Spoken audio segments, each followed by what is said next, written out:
It's the Ringside Wranglers Wrestling Report with your host, Jack Jaw. This week we're practicing social distancing. My boy Has-Been is across town. We're not in the studio. We're talking WWE, NXT, SmackDown, AEW, Independence, and we're going to cover what's going on in this crazy world right now in wrestling with all of the empty arenas they're playing to and what's going on with ESPN tonight. In about 45 minutes, they're going to be doing a WrestleMania 30 in its entirety. We're going to run through that card and let you guess what the results were from 5 years ago, 5 or 6 years ago, 6 years ago. What you think has been? 6 years, that's right. Yeah, we have to social distance and do like the governor and the president says. I'm hiding out in a closet somewhere, parts unknown. I don't want to infect anybody, and I hope you're doing the same, ladies and gentlemen. This is some serious stuff now. When you can drive home in this town from a location I have every day, and it only takes a half an hour when it normally takes 2 hours, that's a problem. Might be a good problem, but it's a problem. Please follow everyone's rules about the social distancing. It is a life or death thing. I agree. So, first up, we're going to go back to the beginning of the week. WWE Raw. Go ahead, hit it. There we go. We thought we'd kick it off this week with what the heck is going on? I just want to put Vince McMahon. He's the one that's getting powerbombed right there. And he's going, come on, you're taking all my wrestlers. Come on, AEW. I don't like that Magnum TA mustache. I know. On our boy. That's going to have to go. Yeah, come on. But either way, this week's Raw started out again one more time. They're at the Performance Center in Orlando. You started off the night with you've got Stone Cold Steve Austin doing the 316 day. I was kind of psyched about that, but you know when he says, if you say this, give me a hell yeah. If you know what 316, give me a hell yeah. Doesn't really go over too well in the empty arena. Yeah, that changes everything, Mr. John. Everything gets changed when there's no crowd response. It's amazing. Like when all these guys came out and everything, it was absolutely amazing. When Matt Hardy made his appearance and Brodie Lee made his appearance on AEW, and it was just dead silence. It was almost mortifying, but it had to happen. Yeah, it was pretty good though. So at the top of the show, you got Edge out there. I thought this had a pretty good result in that little empty place they were at, where he's all that psycho thing going on that he had last week or a couple weeks ago, and this week he starts off the Raw show where he's talking straight into the camera. He's saying, "Hey, my wife was actually here 2 weeks ago to retire for me, and guess what? I'm not retiring. I'm taking it on. And what is it? It's a no holds bar match." Anything goes, no DQ at WrestleMania when they fight Edge and Orton. Is that what they're saying? Yeah.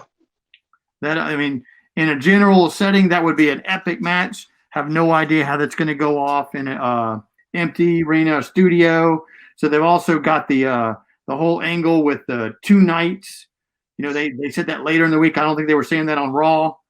I don't know how they're going to pull that off, Mr. Jaw. They're talking about maybe pre-recording some of this WrestleMania, if not all of it pre-recorded in different locations. And if that were to be the truth, that's going to ruin the whole mystique of WrestleMania if you have it pre-recorded, because the marks are going to give all the information ahead of time on the internet, the spoilers, if you will, and it's just going to ruin the whole aura. It's pretty much ruined right now, but that really would suck because that is Mr. McMahon's top draw, and if it gets compromised like that, that's I don't know how he's going to overcome that. I really don't. And by the way, if you do purchase it the old school way through Cablevision or satellite, not on the network, I think they're going to offer it like either $35 a night or a package deal of $70 for both nights. They're still trying to work that out. Best case scenario, you just get on the network and you just deal with it as you can. Yeah, just pay $12 or whatever it is and have them both nights and cancel it in a couple months if you want to. But either way, next one, Punk. What you got up on the slide next, Punk? Right there, you've got the Undertaker and AJ Styles signing their contract.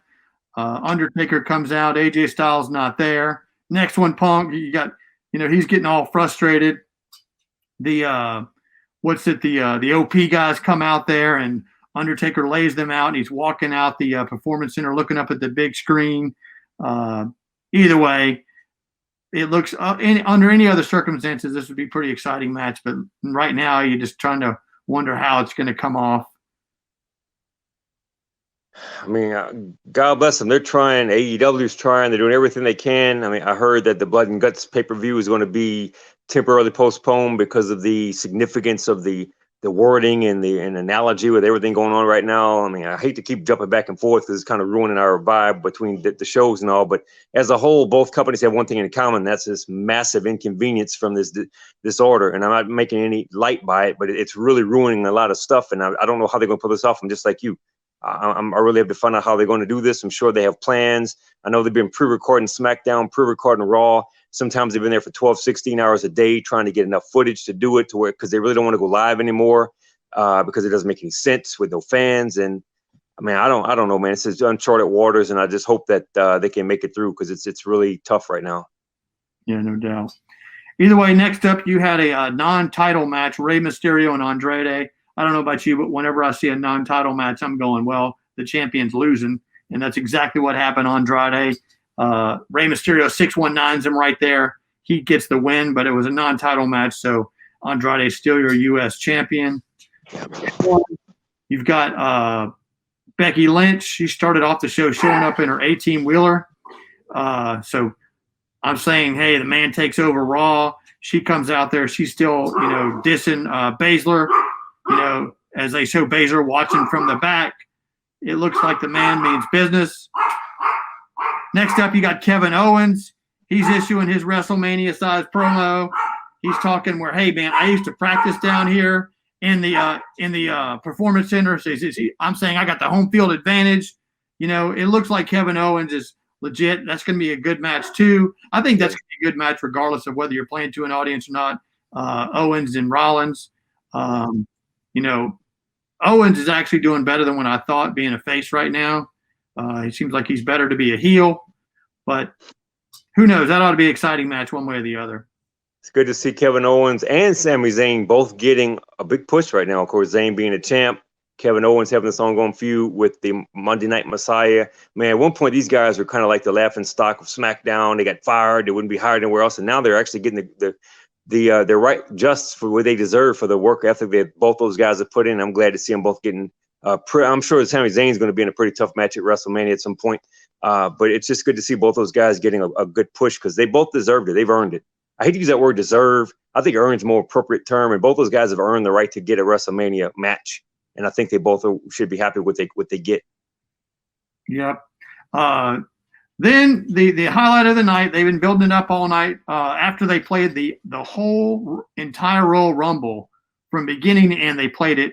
That ate up easily an hour and a half of time, it seemed like. With that being said, thank God Vince has a library like that where he can play back the Royal Rumble. He can play back last year's WrestleMania on ESPN and stuff like that. Because if he didn't have that, that would be miserable to try and build an angle or something to cover all that story time up. I don't know how they could do it. So I'm really fortunate that he has that network to do that. And I'm sure he is too. Yeah. So then you had that was like probably my favorite part of the night. Stone Cold coming out saying Austin 316 days. And it was just hilarious. It's like I wasn't sure if they did this for comedy or what. When he goes, if you know what Austin 316 stands for, give me a hell yeah. And they just go to an empty audience. I was like, okay, yeah. Whatever. And then you had who's the announcer? Saxon, Byron Saxon. Yeah, Saxon's up there going, yeah, he likes all the enthusiasm, and he gets up in the ring, and then he gets what happens to him right there. Boom. He gets knocked out. And to me, one of the funniest sells of all time on an Austin Stunner is when the Street Profits guy, watch this, how he goes limp right here and just falls backwards. He's like knocked out. That was pretty funny. And then he lays out the other one. That even though it was an empty arena, that was still pretty funny. They made that place a mess with all the beer and the stuff. And then the other guy from Street Profits, he got laid out too. So he got 3 stunners right there on Austin 316 day. Yeah, I think Saxon took 2 very good stunners. I mean, I know he can't wrestle anymore for whatever reason, but he still knows how to sell. He did a really good job on those stunners. That was almost like Shane McMahon like quality, the way he took those stunners, Byron Saxon. Yeah, the way he just went limp and fell straight back. That was pretty funny. They're good. Those guys, I got a lot of respect for them. I think they're going to do really well. I mean, I'm glad they won those belts, and hopefully they'll hold them for a while. Yeah. On to your NXT show this week. NXT show was nothing but just a retrospective type show. They looked at the Gargano Ciampa retrospect. They looked at Finn Balor, and they looked at Rhea Ripley. On to the next one, Punk. You've got Gargano and Ciampa. I guess they used to be tag team partners, and now they're heavily feuding with each other. They just retrospect went and built that angle up, how it's been going, all that kind of stuff. I think it's pretty exciting that those two guys are getting a push like this, even though it is NXT. It looks like, when they're ready to move up, possibly, who knows. Then you had the Finn Balor history, where he talked about how he used to be in NXT, got brought up to the big one, and then went back to NXT, and he's doing what he's doing, and he likes this position that he's in. So that was a pretty good little story there. And then you had Rhea Ripley. She had her interview. That's her old look when she sort of looked like Charlotte Flair. Actually, looked really good. Damn good, I might say. Yeah, and then her new look, where she's kind of tough and got her hair cut a different way, and she's there where she's taunting Charlotte. So that again, it's another one of those matches that appears to be pretty good. You just don't know how it's going to come off in an empty place. That's why my vote all along has been to just postpone this, and maybe have catch up by doing multiple pay-per-views each month when we get back going live with live crowds. Maybe they feel like they can't build up angles that quickly or matches that quickly doing 2 a month, but they used to do 2 a month when they used to do them for SmackDown and Raw. So right. I would vote to not have the empty arena shows. It's just going to be too hard to sell. It could fall flat. It's not worth the risk to destroy your brand. But if they're going to do it, I guess, I'll watch it. I'm not sure how many people will watch it. I'm certain it's going to get bashed big time on social media and stuff. What do you think? They've recorded shows before in the past for Raw and SmackDown. They had them pre-taped before they started doing the live Monday live Friday bit. So that's no secret to do shows pre-recorded, etc. But even reading some of the dirt sheets from the more credible journalists on the internet, the wrestlers themselves, they're very emotionally distraught by not having that buzz of the crowd. Any wrestler you talk to, they say that it's almost like a legal high, legal marijuana, legal drugs, legal alcohol to go out there and hear that those fans pop like that. You're not getting it anymore.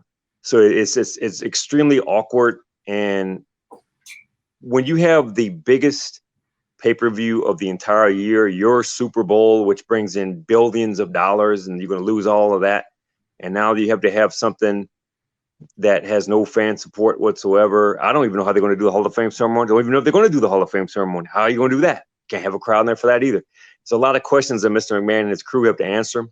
And I'm sure that's why they get paid the bucks to make those come up with the answers to those questions. Because honestly, Mr. Joe, I don't think I could do it. I'm with you. I think I'd have to postpone it because it just doesn't make any sense from a constructive criticism side, from writing storylines. But that's why we don't work for the company. Paul Heyman does all that stuff with writing and everything. So they know much more than we do, apparently. Best of luck to them. I don't know how they're going to pull it off. It's going to be a hell of an opportunity either way. I mean, I don't have any, I don't pity him, man, because it's going to be tough to do that. I mean, but I will tell you one thing. The 2 nights for WrestleMania, that should have always been done, in my opinion. Should have never been a 1 night, 8-10 hour festival. It should have been 2 nights. It should have always been. So maybe, like a lot of people, like these working at home stuff is reducing traffic and all. Maybe there's some things that they're changing. They want to keep that going even when all this stuff passes by. I'm hoping WrestleMania will become a yearly 2-night event, because it should be, man. It really should be. If you want to have that NXT takeover thing, put them in WrestleMania like you're doing this year. Make it a 2-night show. It all makes sense. What do you think about that?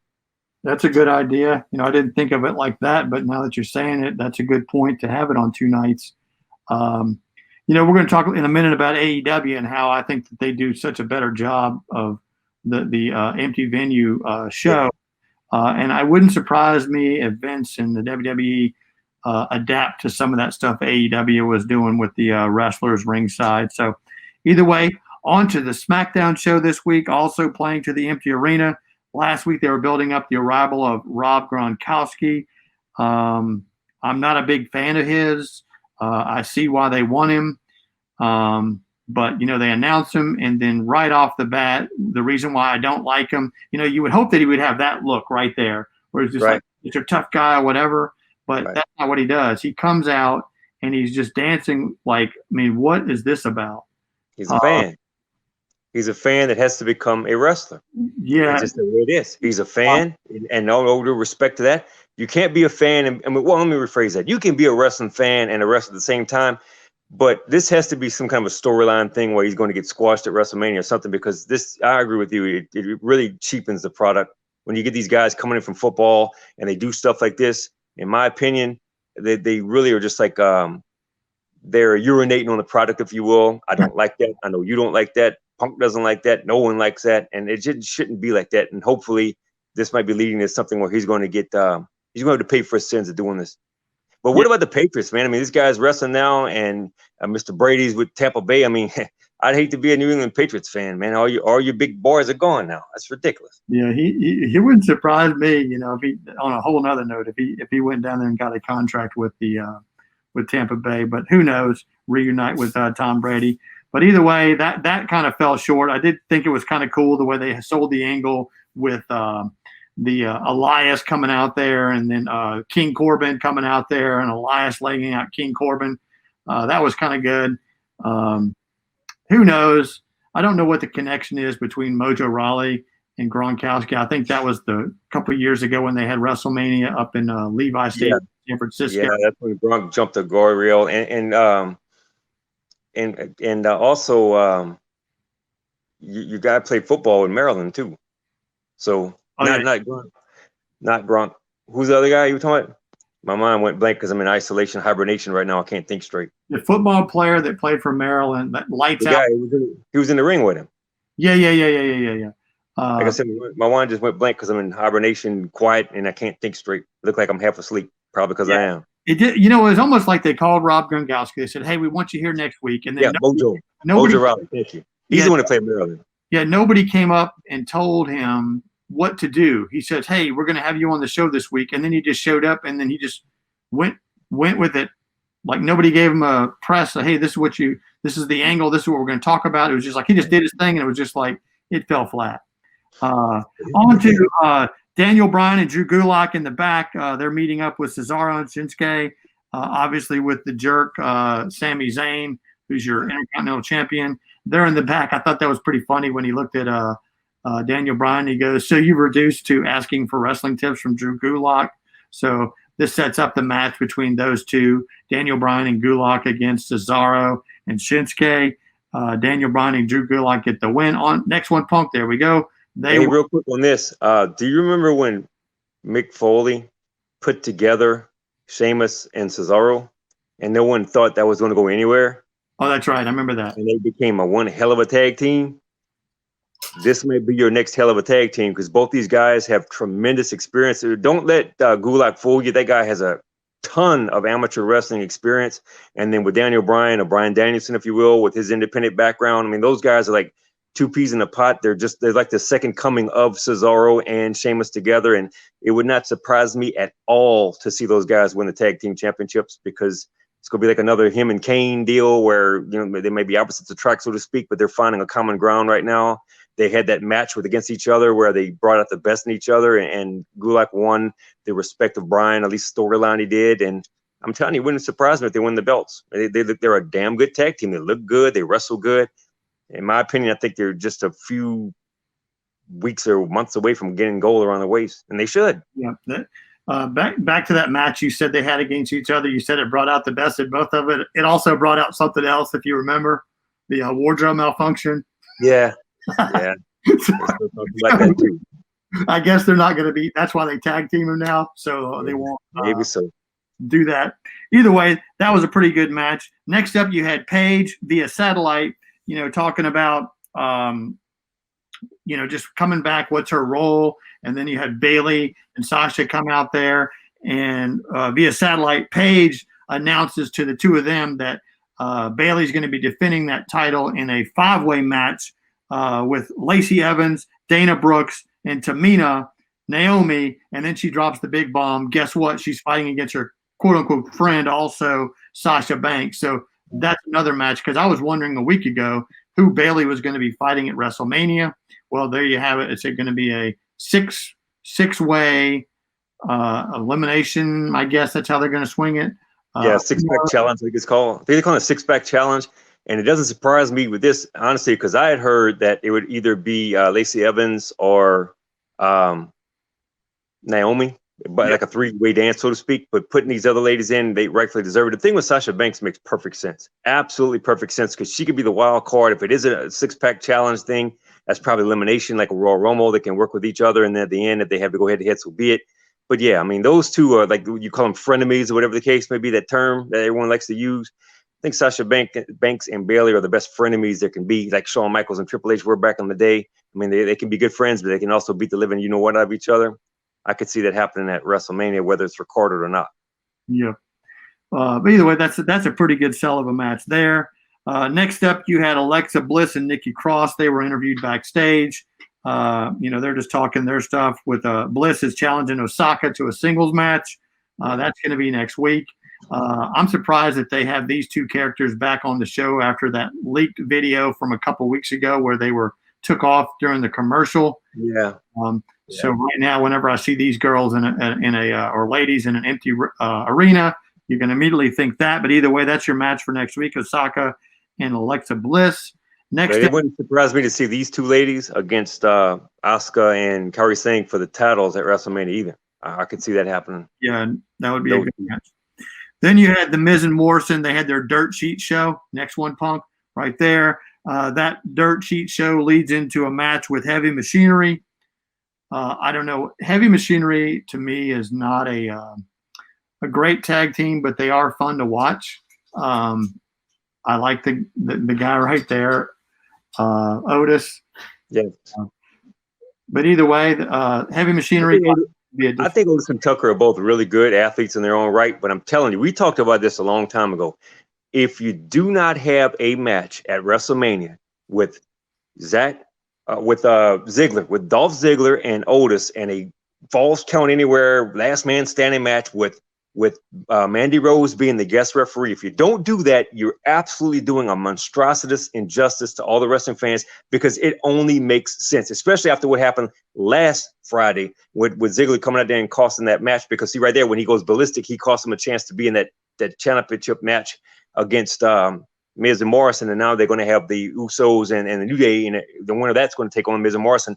These guys in the Heavy Machinery could have been in that, but it was Ziggler who made you got right there, Otis go ballistic. So you got to have that Otis and Ziggler, no holds barred, last man standing, whatever match at WrestleMania with Mandy Rose as the guest referee. If you do it, the whole doggone pay-per-view is gonna be worth it for me.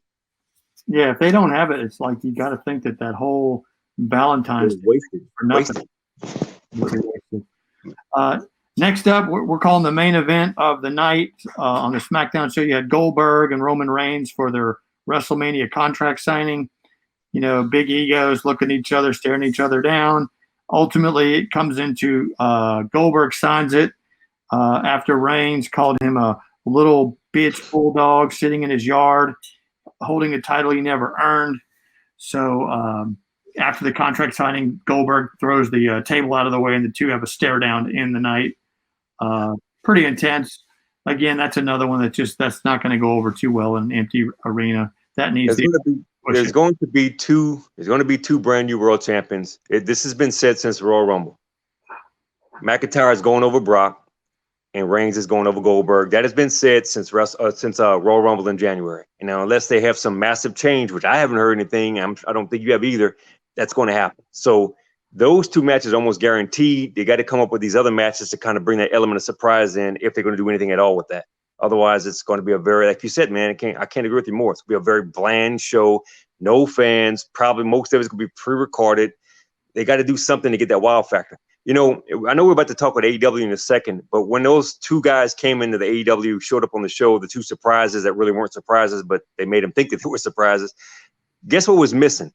The element of surprise. The guy at WrestleMania, the guy at ringside with the glasses on, his eyes pop up when Brock Lesnar beats the Undertaker, stuff like that. You didn't see that in the crowd because there was no crowd. So they lost the element of surprise from the crowd, and that hurt a lot of it. Don't get me wrong. I'm sure a lot of fans marked out at home, but you didn't see them on TV. And that's what sucked.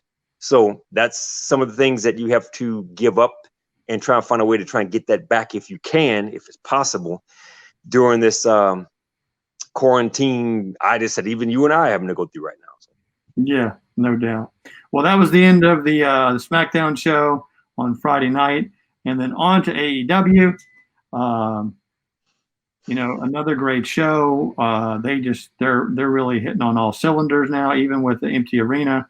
They show you how to do it. And proof is in the pudding. Their ratings last week, they went up last week to 932,000 people from the previous week of 766,000 people. NXT was just bottoming out, 542,000. So we're almost talking double the number of people who are watching AEW as NXT at this point. I guess Vince is just hoping that he's just gonna get through it, get through this bad time of no fans. They're going through it too. One thing I think is awesome that AEW is doing, now that people are having to stay at home and hibernate, quarantine, if you will, they can't go out. All you really can do is watch television. And so I've noticed this weekend watching a lot of TNT, every show that I watched at least 3 or 4 times an hour, you got AEW commercials, promos on to push that product. Hey, did you know there's a new organization out here? And blah, blah, blah. So, I mean, they're making it known, and they're getting a free audience, if you will, now, because no one ever wanted this to happen. But because it did, these guys are making the most of it. They're looking at the glass half full, if you will, and knowing that everybody's at home and is having to be reduced to having to watch TV, doing hibernation, quarantine, etc. They're plugging the heck out of their product on TNT and TBS. And that's another kudo to Cody Rhodes and the owner of the Jaguars, who was the money maker, the financer, if you will. Those guys are using their heads. Yeah. Doesn't surprise me. Yep. So, Cody Rhodes kicking the show off. He's talking about, building up to the Blood and Guts show. They're still calling it by name that. And he's wanting the Elite to come out. So Cody Rhodes, Kenny Omega comes out, Matt Jackson comes out. Basically they're stating their part and, keeping the Elite where it's at. And then they're asking for help from Hangman Adam Page. I call him Hangman. We call him Drinking Man Adam Page. The 4 of them kick off the show. I thought it was pretty good. A little high drama there. Kenny Omega a little over the top with some of his drama. But either way, it was a pretty good intro. The first match of the night, you had the Best Friends guys with who's the guy that comes out with Best Friends? Orange Cassidy. Yeah, Orange Cassidy comes out. Brad. No, it's Brad. It's Brad. He's otherwise known as Orange Cassidy. But yeah, he came out. So, and then they're fighting the Lucha Bros. The Lucha Bros actually get that win there. That one kind of shocked me a little bit because it made Brad a little upset too when he was looking at him. I mean, Orange Cassidy was kind of looking at him, and he had a little disgust in his eyes too. So right off the bat, they show a match that is, when they have a full arena and WWE will go have a match in the back. It's kind of like that works in that setting. So right off the bat, the Best Friends Lucha Bros match, they have it out in the parking lot. Right. So it works for that. So I thought they, right off the bat, these guys know what they're doing. Next up, you had Riho, Chris Statlander versus Penelope Ford and Hikaru Shida. Shida picks up the win and she becomes the favorite for a future title shot against Nyla Rose. The sooner they get the belt from Nyla Rose, the better for me. I don't know about you. I agree. Yeah. Next up, you had the Butcher and the Blade and who do we have with the Butcher and the Blade? Brodie. There she is. And they were taking on Jurassic Express. MJF tried. He showed his face. Next one, Punk, you saw MJF. He was involved in it with a little bit. That guy right there is pretty impressive. I don't know what his name is, but part of the Jurassic Express guy.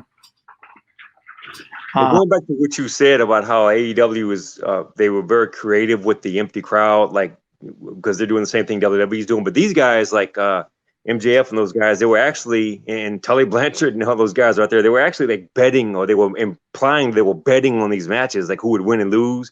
And when Shivani confronted MJF about it, he got all ballistic and said, that's against the law and all that. But they made an angle out of that, like pretending they were betting sitting at ringside. They took something that both shows are having to do, but AEW made an angle out of an angle, which is ridiculously, simplistically brilliant. So again, AEW is making the best of this more than WWE is. I'm sorry, I'm telling you like it is. Yeah. I love to hear what our fans have to say about that. Yeah. Well, MJF, I like the way he puts his face in this one, and sure enough, he backs into the big guy from Jurassic Express. Either way, Jurassic Express and Jungle Boy, they get the win there. Then on to the next match. You just want to title this section, Who is the Exalted One? Coming into this, we didn't know who was going where. We just had an idea of who possibly was coming from WWE. We didn't know if this could have been Luke Harper coming as the Exalted One, or if it was going to be Matt Hardy. Most people thought it was going to be Matt Hardy, but it was good to have a Luke Harper. I apologize. Brodie Lee was a very good backup. But one thing that shocked the heck out of me was when he came in the ring. Well, even before he came in the ring, he talked. Yeah, that's he didn't talk a lot when he was with Bray Wyatt and the family. He didn't do that. He was just this paid thug, with Eric Rowan and Braun Strowman and all that, and the Black Sheep and everything. But now he's actually talking, and he's out there doing really good work, and he's showing his independent skills, and made me think when I watched it, I was like, man, how many wrestlers right now are in the WWE that they could do something like this, but they're not allowed to. They're not allowed to talk. They're not allowed to be who they can be because they have to be held back on these angles or whatever. So that's probably a lot of the reasons why your Matt Hardys and your Brodie Lees and all these other people want to leave. It's nothing personal. They just want to go somewhere where they can be themselves and express what they did when they worked all these independent shows back in the day. And I can't blame them. Yeah, I read somewhere that the Brodie Lee guy, he said more on this one episode than he said in the last 2 years on WWE. Either way, this was exciting. You had Christopher Daniels out there. He wasn't wearing that, but he was in something else. So he was challenging. He was challenging. What is it? Was it Evil Uno? Is that his name? Yeah, Evil Uno. Yeah. He was challenging him. Every week he kept saying that there is a evil. Every week he kept saying Evil Uno, saying that there was an exalted one, and he said he was going to call his bluff, and he said no one's there, and then that was the cue for Brodie Lee to come out. Here he goes, and he walks out, and like you said, he says more. Next one, Punk, right there. There he is, right there. And it's obvious it's him. Yep. How you like the way right there he starts to do the Sister Abigail thing, like Bray Wyatt, and then he goes no, and just lays him out right there. Is that was his gimmick in WWE? He would do that twisted clothesline. That's something he would do. Yeah, that's awesome. And you're right. He did kind of tease Bray Wyatt and went right into that. I'm sure there's a specific term for it. I always call it like the turnaround clothesline, twisted clothesline, and things of that sort. So yeah. But see, that's what this is what he could always do, but you never saw that. Yeah. So I'm sitting there watching this, and I'm sitting there thinking, I'm wondering, there he is right there, the Exalted One, Brodie Lee is all elite. I'm watching this, and I'm going, Vince and all them. They knew. I was just told him my ear was the discus clothesline. Oh, there we go. But so you got this Brodie Lee guy, all elite, and I'm sitting there going, I wonder what Vince is thinking. He knows he's gone. He knows he's out of contract. So I just had to throw these in there. This was next one, Punk. This was just like him just going. Yeah. He's pissed. That was back when he was telling off what's his name? CM. So he's like probably pretty pissed because he's been paying all these people to sit at home just to keep him out.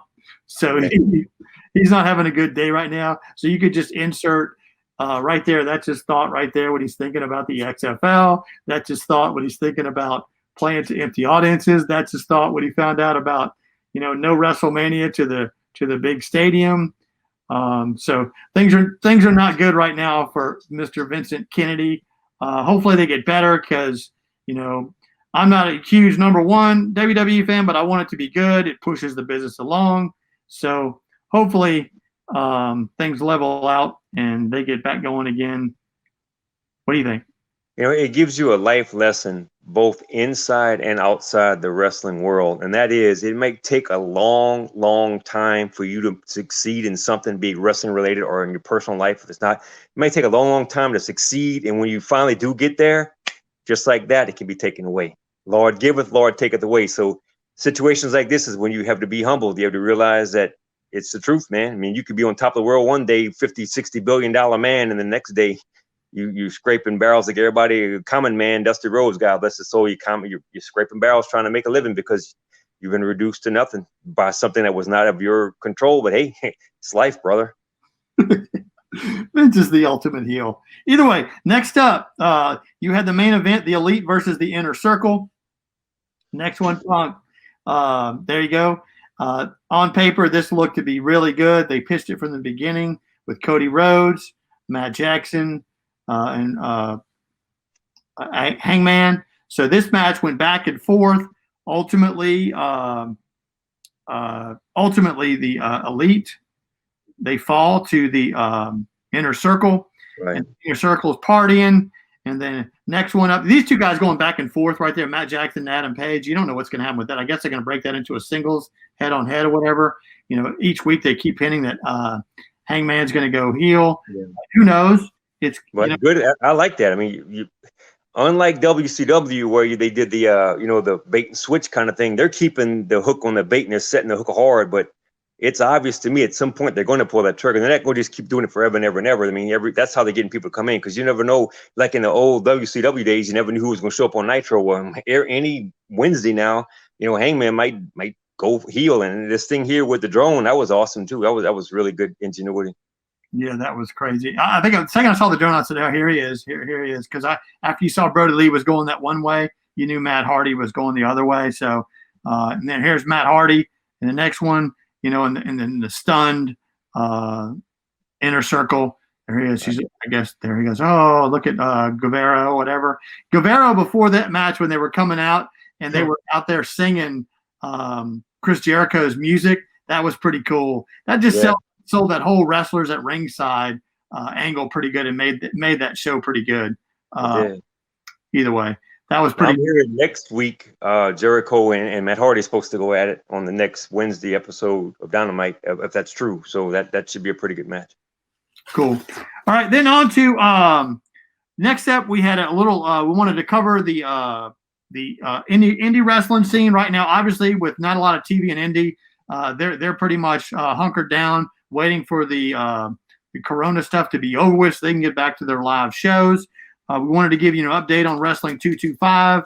Obviously, they had their match that was leading into WrestleMania. They called it 225 Mania. That was supposed to be the Saturday before. Little did they know that there was going to be 2 nights of WrestleMania, but that wasn't going to work for them. So either way, they're looking to find out if the schools are going to be open back up or what's going to happen with them. It looks like it'll be a couple months out before that happens, but we're all looking forward to seeing the champion, defended the new champion, Corey Constantine. There he is. That's a shot that they had when he won the belt about a month ago. When he won the belt. There's your guy. Who's one of those guys on the right? That's your friend. You know him, right? Yeah, Mike. And we talked. I talked to Mike. I mean, I've been keeping up with Mike on Facebook, and we said this on the podcast last week. And Mike, if you and you guys are listening, I know you're listening. We're going to offer this to you again. If you guys can find a facility that you could do a show in or whatever, man, just contact us. Get in touch with Jack Jaw. Get in touch with Punk. Get in touch with me. Facebook on the Wranglers website. Do whatever you can to get in touch. And if there's a way you want to get this stuff recorded, like these guys are doing, WWE, AEW, man, we'll gladly do it for you. And because of the fact that we want to keep your product rolling, anything that we can do from our aspect to keep your product rolling, you just let us know. And I mean that. Yeah. So if you check the Facebook page for 225, Wrestling 225, they've got basically taken all the events off their calendar, waiting for things to settle down and get back going. So you need to check their Facebook page more often. Next up, we've got about 8 minutes until ESPN kicks off their coverage of rebroadcasting WrestleMania 30. Which, by the way, you could see on the WWE Network if you wanted to, and you wouldn't have to wait 8 minutes. But I hate to be a spoiler, but there we go. But actually you're gonna have to watch it with commercials too. But I think it's pretty interesting that ESPN is desperate for content right now. They'll spend an hour talking about one trade, one free agent signing in the NFL. So they're desperate for content. So there you've got WrestleMania 30 airing at 7 p.m. Eastern, about 8 minutes from now. We thought we'd run down a quick thing. And if you ever wondered how much a WrestleMania brings into the economy. This WrestleMania in New Orleans brought in, just from ticket sales, almost $11 million. To the city of New Orleans, said they brought in $142 million of economic impact to New Orleans. So these things are huge. I'm certain that Tampa is really upset that they missed out on that. You know, we already know that WWE's upset they missed out on that ticket gate. So hopefully they'll. What you just said right there, the money that New Orleans brought in, what you just said for that particular WrestleMania, multiply that times 10, and that's what the deficit they're losing right now because it's coronavirus by having the bars closed and all this other stuff. That's how bad this is. Yeah, no doubt. It is horrible. Either way, hopes and prayers we get over this quickly. Onto the WrestleMania 30 card. This one you had the Usos and the Real Americans. These are some names that even though it was only 6 years ago, it seems like it's a blast from the past. Back one up, Punk. You had the Usos and Real Americans versus the Los Matadors and Ryback. That was with Ryback, which hopefully at some point he may show up somewhere. No idea. I know he will never, ever, ever show up on a WWE roster again. I've heard that. Either AEW or Ring of Honor, maybe. Yeah, that's it. So that match right there, we're not going to give you we won't spoil it. But let's just say the champions you see right there have a good night. Next up, you had the Vicky Guerrero Divas Championship Invitational. Holy cow! Is that AJ Lee? AJ Lee right there. That was back when they called it Diva Championship. Unbelievable. Yep, she was CM Punk's wife, or still is CM Punk's wife. You got a lot of people that are still with the organization right there in that picture. Next up, you had the Andre the Giant Memorial Battle Royal. Again, we won't spoil that one. That was an exciting. I think that may have been the very first Andre the Giant Battle Royal at a WrestleMania. I'm not really sure. Hadn't been that long. So about 6 years ago is probably when it did start. Next up, you had the Shield. Remember the Shield? Oh, yeah, I remember that one. This one, in hindsight, you're looking at that and you're going, what do you call it? Who was it says NAO right there. Yeah. New Age Outlaws. New Age Outlaws. New Age Outlaws and Kane against the Shield.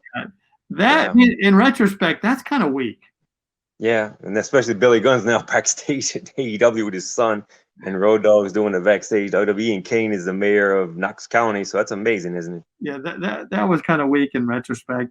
Next up, you had the John Cena and Bray Wyatt match. Back that up one pretty much. One, maybe, who knows? I may not even have that. Well, that's the match that actually led to their WrestleMania match this year. That's believe right. it or not.